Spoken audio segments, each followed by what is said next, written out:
Good morning to those of you joining us from wherever you might live. We're glad to have you with us this morning. We've had a good time of worship today, and we hope that this study in the Word of God will help you as you journey along in your faith as well. Solomon wrote the book of Ecclesiastes. Sometimes we seem to think that it's more like a journal than it is a teaching log, or more like a journal or a log than it is a teacher's manuscript. But it may be a journal of sorts, but it certainly has a lot of really good instruction in it. And he says in that journal many things, oftentimes quite insightful, sometimes cynical, and we think, boy, he's really struggling, but he's honest. It's kind of like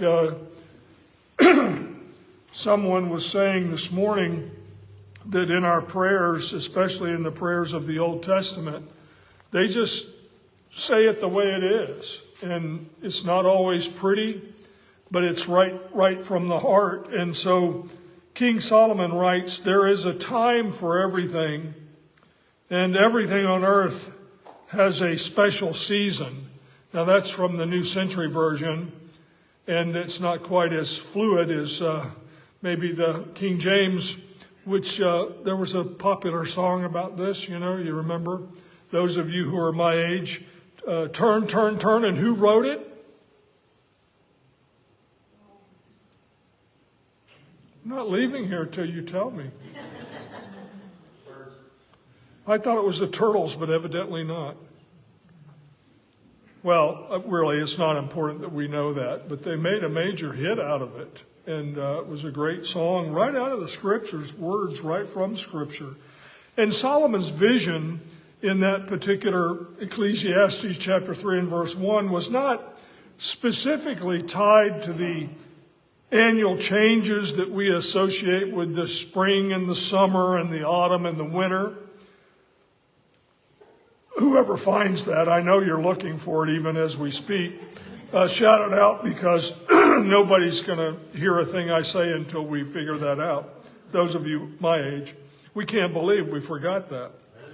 It's the birds. The birds. Oh. Solomon wrote it, yeah, but the song was made popular by the birds. Yeah, thank you. Solomon wasn't necessarily thinking, when he wrote about to everything there's a season, I don't think he was talking about spring, summer, autumn, and winter. The stroke of his brush seems a lot broader than just that, and he addresses variations of life in general. I counted up like 14 couplets, comparative contrast that he mentions. He talks about some of these seasons being birth and death, planting and weeding, conflict and then healing, demolition as well as construction. He talks about crying and laughing and mourning and dancing and dispersing and gathering together and embracing and shunning, searching and surrendering. Sometimes you got to give up. Keeping and discarding, tearing down and repairing or sewing, silence and speech, loving and hating, and then the last one, war and peace. We live in an area that is quite beautiful on many counts. You can go all around our little urban area here and see farms everywhere, south, north, east, west. And our area is dotted, or we could even say graced, with many farms, and it's really quite reasonable to think that the autumns of our forebears were focused in the autumn time on harvesting and family.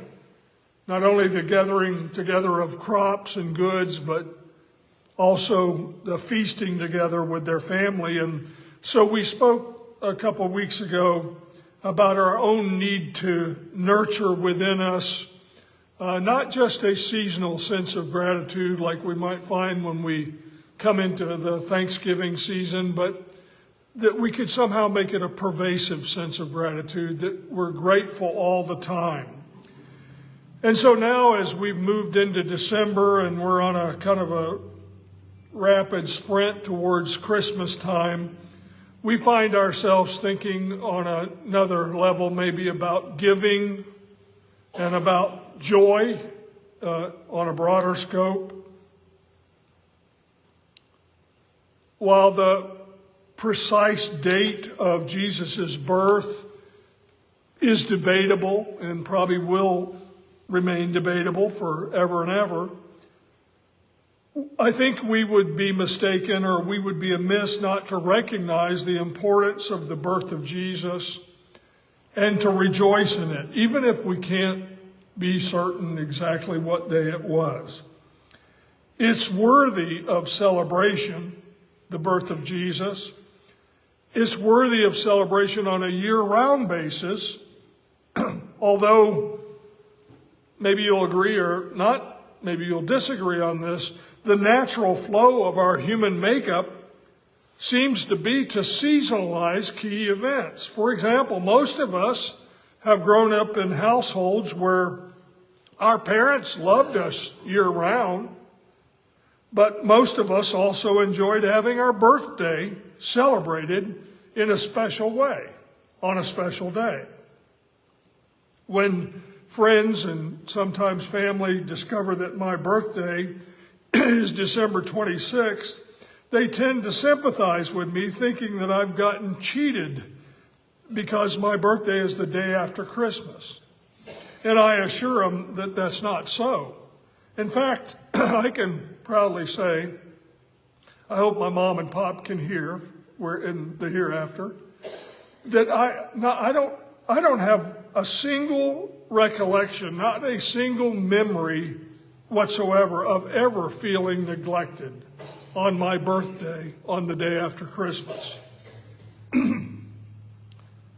This season that we're now in, when our minds and hearts are flooded with gladness, it ought to be that, for the rich blessings that accompany gift giving, although the older we get, the more we realize the truth of the words of Jesus that Paul referenced in Acts 20, where he said, did not our Lord himself say that it is more blessed to give than it is to receive?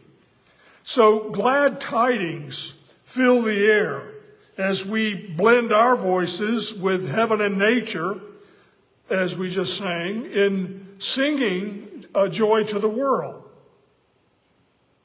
The Bible tells us in several places, but probably in Galatians 4 and verse 4, and I'm paraphrasing a little bit, but in the fullness of time, God the Father orchestrated the sending of his only begotten Son to become our Savior.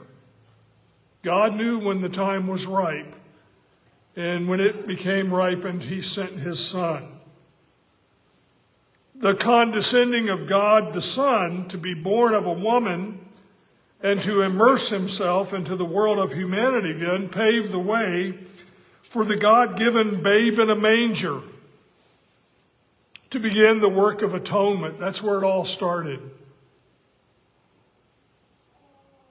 Jesus quickly grew into manhood, becoming like us, human beings in all things, that he might become a merciful and faithful high priest in things pertaining to God, in order to make propitiation for the sins of the people.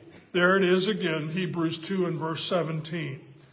So this infant, very special infant, born in Bethlehem of Judea, became Jesus of Nazareth, who came to bear our sins in his body on the cross, as Peter writes in 1 Peter chapter 2 and verse 24. God the Father made this remarkable sacrifice on our behalf, not begrudgingly, but willingly and happily, if after our time on earth we are blessed to step into eternity and to be greeted by our Heavenly Father, I feel confident that we will surely bow down before Him, expressing our sincerest gratitude. And somewhere in the opening remarks, I don't have any idea what it's really going to be like, but I'm just thinking that we will surely say, "Thank you, Father, for sending your Son to be our Savior." Surely those words will be some of the first out of our mouth. To which our Heavenly Father will smile, even though He's a spirit. He will smile widely and say to us, I don't think He'll say it's the hardest thing I ever did. I think He'll smile and say to us, it was my pleasure. And I base that on a passage from the Apostle Paul in Colossians 1:19. For it was the Father's good pleasure for all of the fullness to dwell in Him, and through Him, Jesus, to reconcile all things to Himself, having made peace through the blood of the cross. Oh, that's a sermon in and of itself. And we catch a glimpse of this before we even understand the story of the nativity or the story of the passion of Jesus when we read from Isaiah 53, because we encounter this expression, it was the Father's pleasure to bruise Him. This is a season that at least it ought to proclaim peace on earth and goodwill to all men. And the Psalms, which I had Nicholas read from one of those, the Psalms overflow with calls for us to rejoice. For example, just a couple. Psalm 30 and verse 11. Thou hast turned for me my mourning into dancing. Thou hast loosed my sackcloth and girded me with gladness. Well, that's a colorful image, isn't it? Psalm 32 and verse 11. Be glad in the Lord and rejoice, you righteous ones, and shout for joy, all of you who are upright in heart.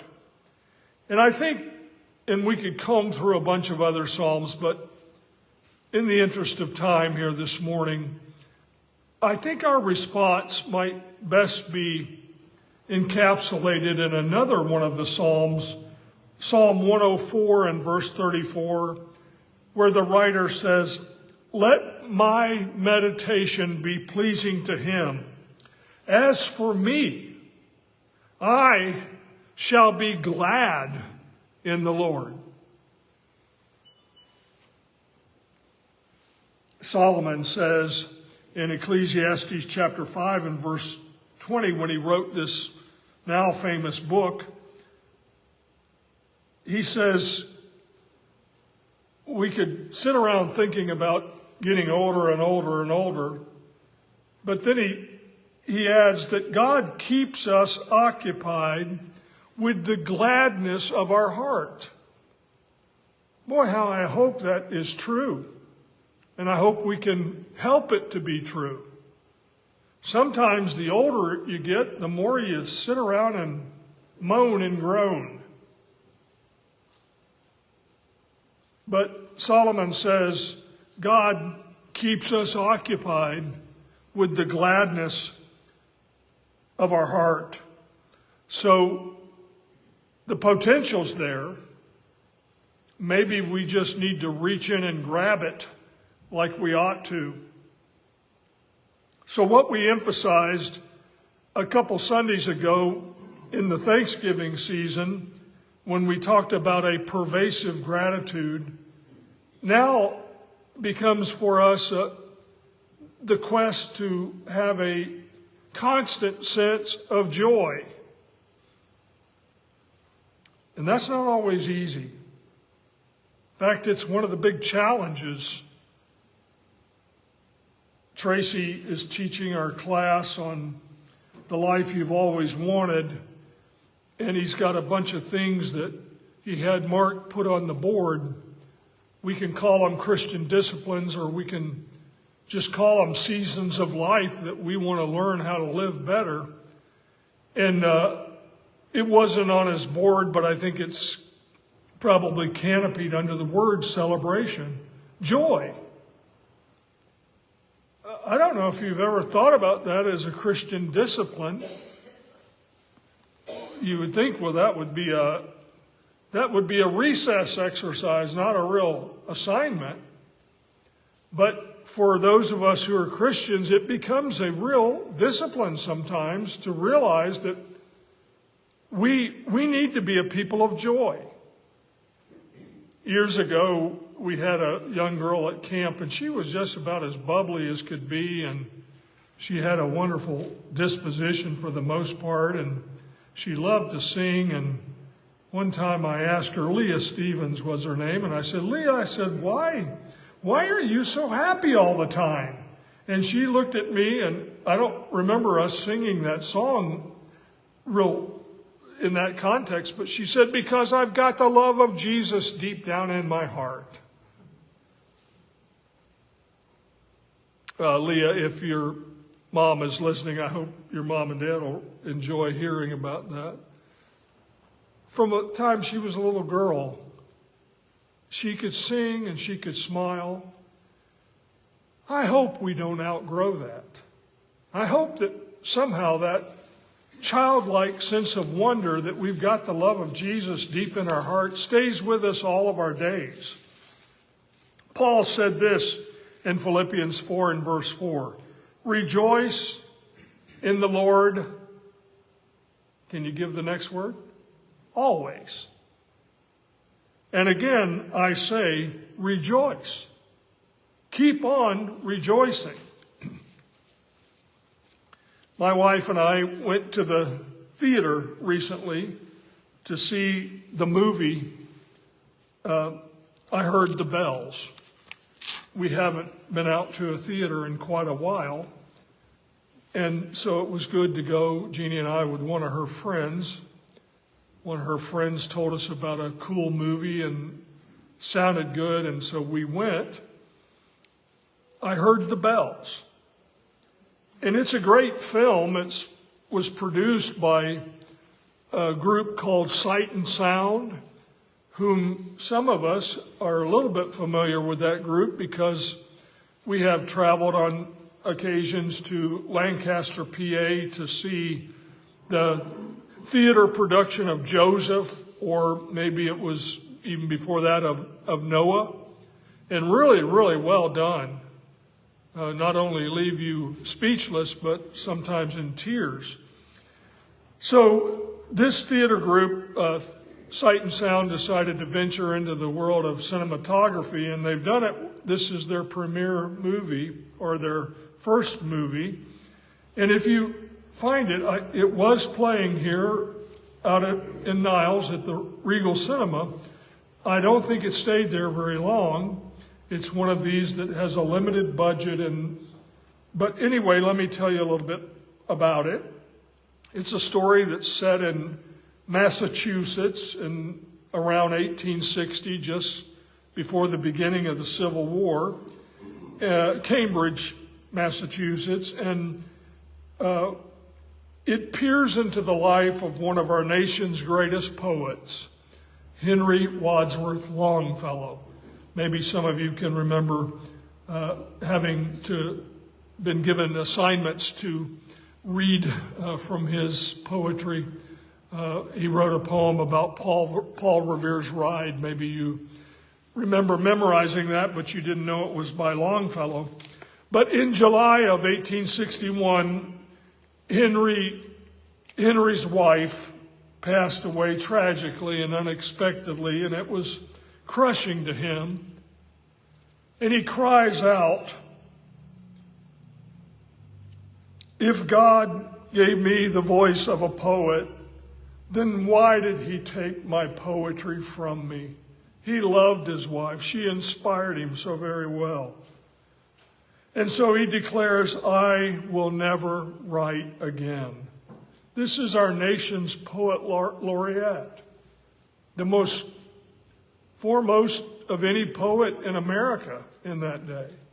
And he says, I'm done. I'm not going to write another poem. I'm finished. My poetry has left me. And he doesn't write anything for quite a while. His pen is silent.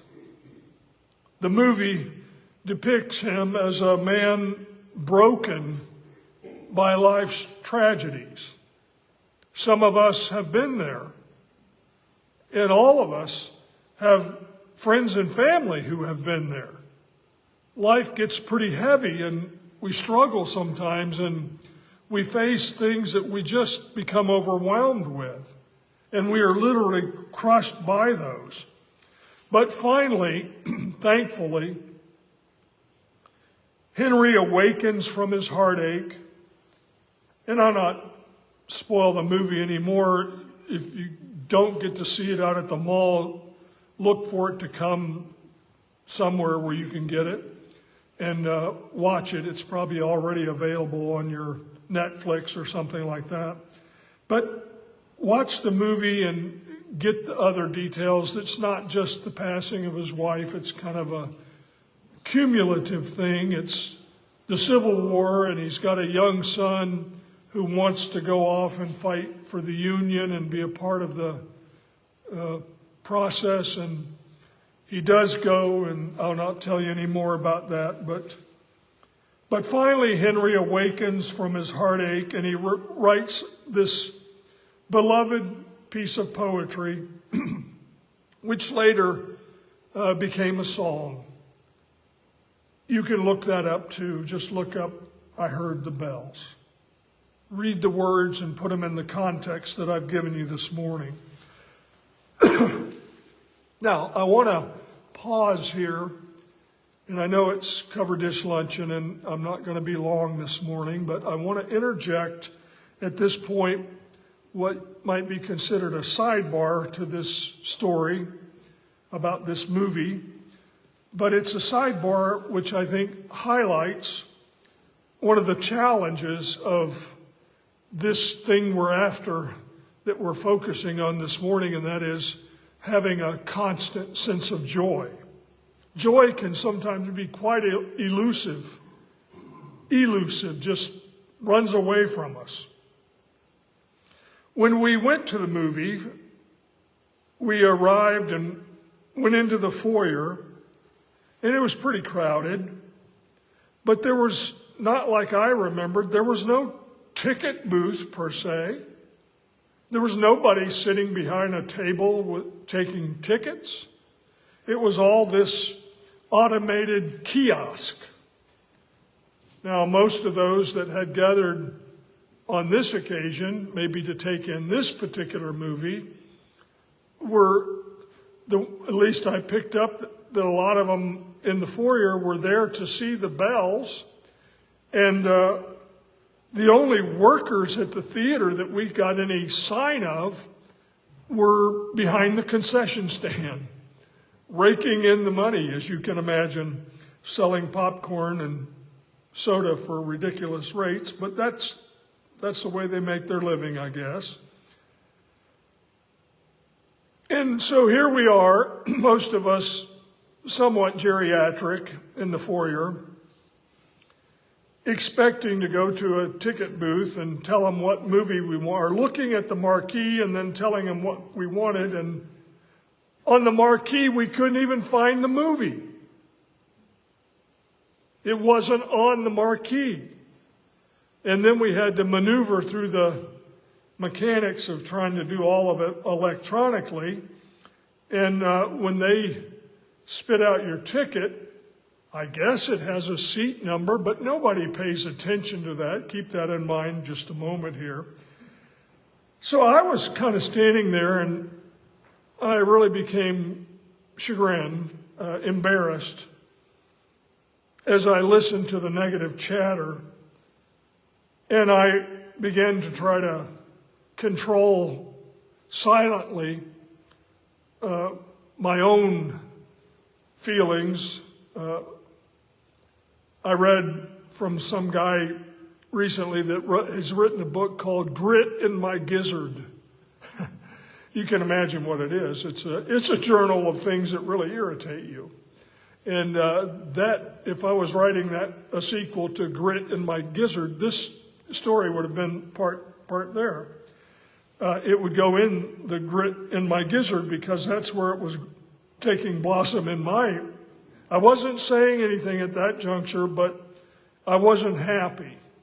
And at that point, I probably wished that I would have just stayed home. It was really rather ironic, though, and this gets to the heartbeat of my sermon, that the grumbling, from what I could detect, was originating primarily from seasoned believers. People who know that this is the season of joy. And I suspect that a large segment of the attendees had derived from a few large churches in our area who had somehow gotten a heads up, I don't know, maybe we did and I didn't see it, that this movie was going to be playing, and we encourage our congregation to go, and here's some free tickets, and this is the way you get tickets. So there was quite a few that were gathered there, and I got the idea that not only did they know about the movie in advance, even though it wasn't on the marquee, but some of them had their tickets in advance. And our cluster group, then finally we got tickets, and we harnessed ourselves to another little group that seemed to know what they were doing, and we all kind of headed off to movie theater number 1. Then we sat in there for a little while. Let me hurry up with this. And finally, it was time for the movie to start, but there was no movie. And our friend Stacy said, I think we're in the wrong theater. And sure enough, she went out and she came back and she said to everybody, we're in the wrong theater. Follow me. So we had to all go traipsing to theater number 5. So after we trudged through the dark theater like lost sheep to this new venue, the movie had already started. We made our way and just sat down wherever like you do in a movie. And in came more believers in the dark with their pre-assigned ticket seats. And one lady in particular, she determined that she was going to have the seat that was on her ticket. So she whipped out her flashlight and found out that some were sitting in the row that they didn't have tickets for. And it was terrible. I don't remember the last time that's happened. I mean, this is not the Powers. This is not the Covelli. This is not, some fancy place to Stambaugh Auditorium or something. This is just Regal Cinema. You just get a ticket and go in and sit out. And here, a scene was being made by believers in this great season of joy. All in all, it was a rather embarrassing pre-Christmas kickoff, casting a shadow on what should be the joy of a wonderful season. And I have to say that on this particular evening, the churchgoers didn't shine very brightly. For the most part, I think the intention of the participants, ourselves included, in the story that night and in other episodes in this time of the year, I think our intentions are to sing and make melody. We want to shine. We want to be a splendid example and even a megaphone of joy. Maybe not blasting people with it, but we want to shine brightly to help people see the joy of the season. But in actuality, sometimes, and perhaps more often than we care to admit, we fall flat. and we become quite unattractive.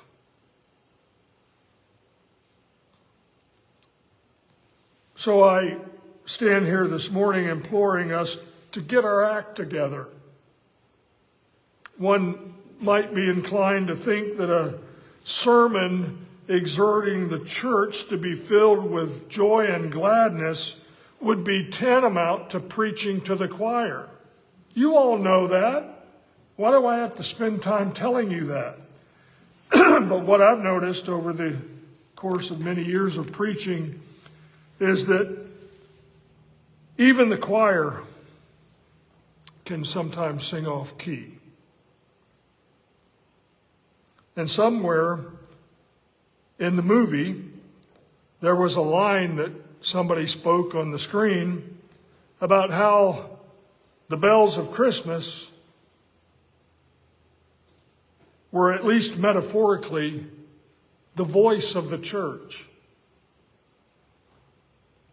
The next day, I'm ashamed to say, after witnessing that hard lesson about faltering and being a joy to the season, the next day I found myself grumbling at a restaurant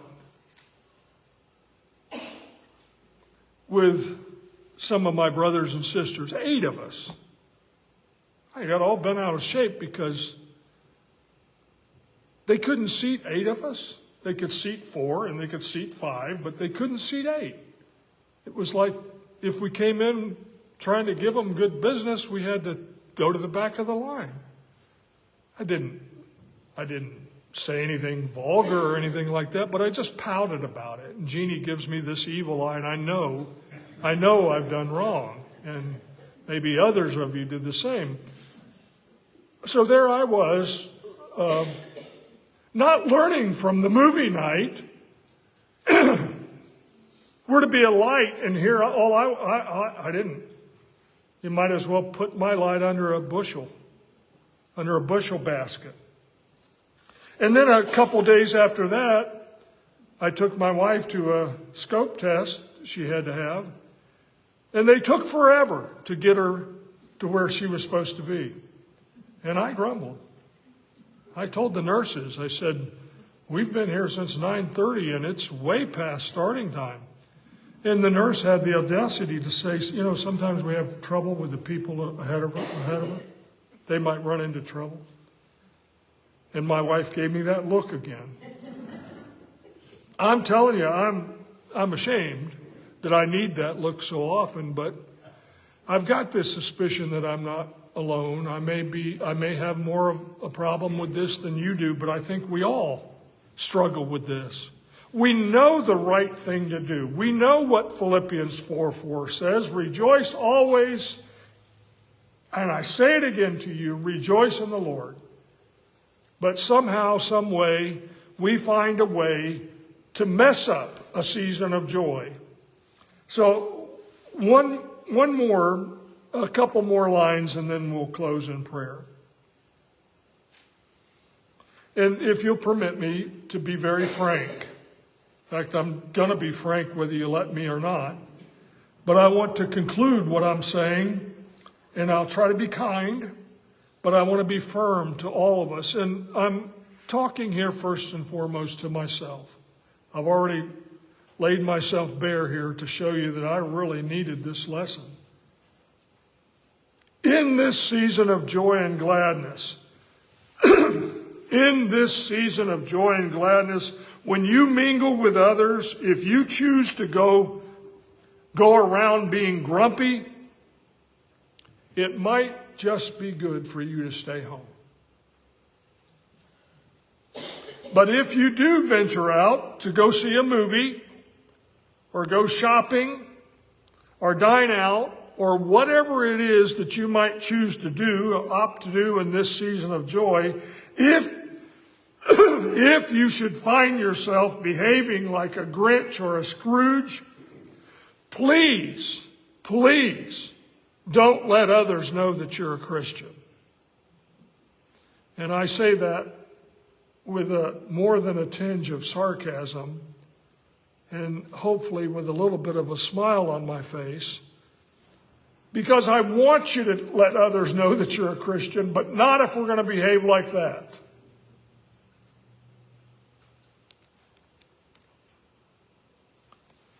I'll just wrap up this sermonic gift package with some timely words from the Apostle Paul.